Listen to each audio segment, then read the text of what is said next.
Evangelho de Lucas, capítulo 5, e o versículo 17 em diante. Certo dia, enquanto Jesus estava ensinando, alguns fariseus e mestres da lei estavam sentados perto dele. Eles vinham de todos os povoados da Galileia, da Judeia e de Jerusalém. E o poder do Senhor para curar estava sobre Jesus. Jesus, quando ele é anunciado a Maria através do anjo, e o anjo aparece a Maria e diz que ela era agraciada, que ela era bendita dentre todas as mulheres, porque dela, do seu ventre, viria o Salvador. E o interessante é que quando nós recebemos a promessa, a primeira coisa que vem à nossa mente é como vamos fazer para realizarmos essa promessa. Como vai acontecer? Como vai ser? Só que nós precisamos estar atento a algo, que toda promessa ela vem seguida de uma instrução. Toda promessa traz consigo uma instrução. Em Juízes, quando Deus aparece a Manoá, ele diz que aquela família geraria um filho e que aquele filho começaria a livrar Israel das mãos dos filisteus. Ele faz a promessa e dá a instrução que a mãe e o menino não poderiam tocar em nada impuro, beber bebida forte e nem passar navalha na cabeça. E aí ele explica porque o menino será nazireu desde o ventre da mãe. O menino será consagrado, o menino será separado a Deus desde o ventre da mãe.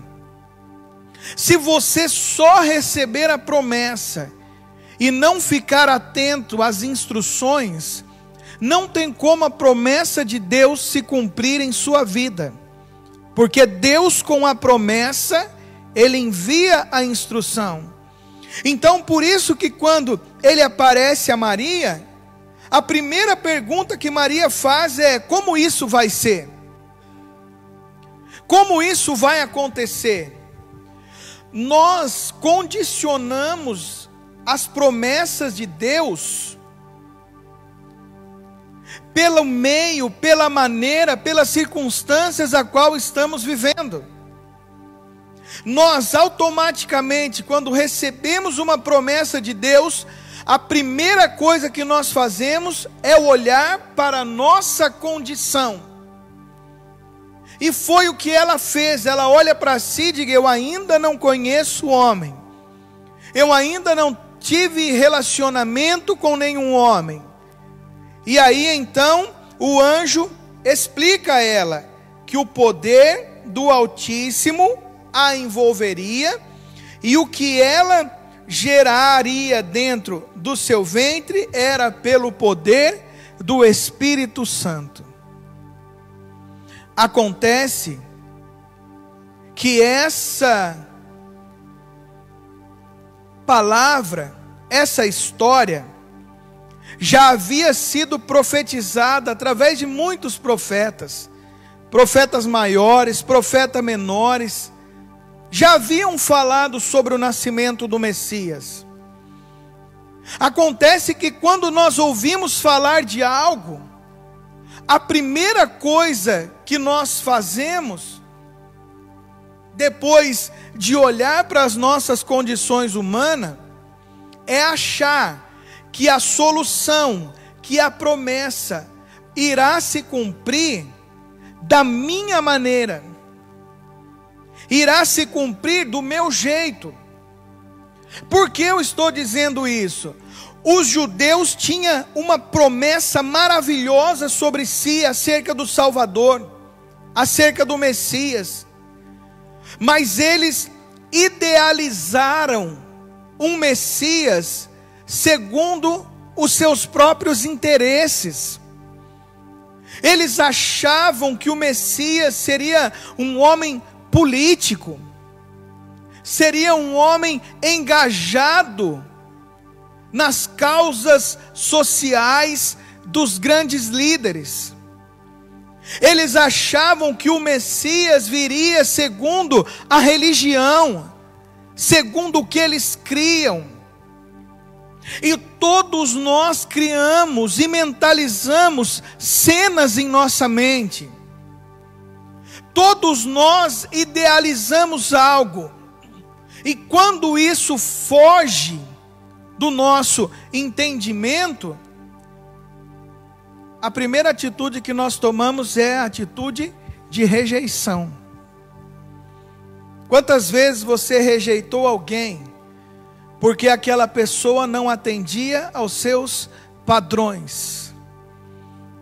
Quantas vezes você desprezou alguém porque aquela pessoa era diferente de você? Porque aquela pessoa pensava diferente de você? Porque aquela pessoa sonhava algo diferente que você? E é interessante que quando nós unimos os nossos pensamentos em um só propósito, o milagre de Deus acontece, porque Deus reina em meio à unidade. Deus reina quando nós entendemos que na verdade nós somos vários membros, mas um só corpo. Deus ele reina quando eu entendo que eu sou uma parte do corpo de Cristo. E eu, como uma parte do corpo de Cristo, eu tenho que fazer aquilo que eu fui chamado para fazer. Porque o pé, ele foi chamado para sustentar o corpo. Mas o pé não faz nada sozinho sem os dedos. Os dedos precisam da unha. Olha que interessante.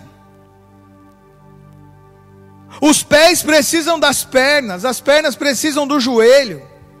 Olha só para você entender. De que adianta eu ter todos os membros do meu corpo e não ter o pé? Ou ter um pé faltando? E agora, se eu paro para pensar no corpo de Cristo como muitos membros, eu começo a refletir que eu que sou o pé, devo sustentar o corpo não vai andar.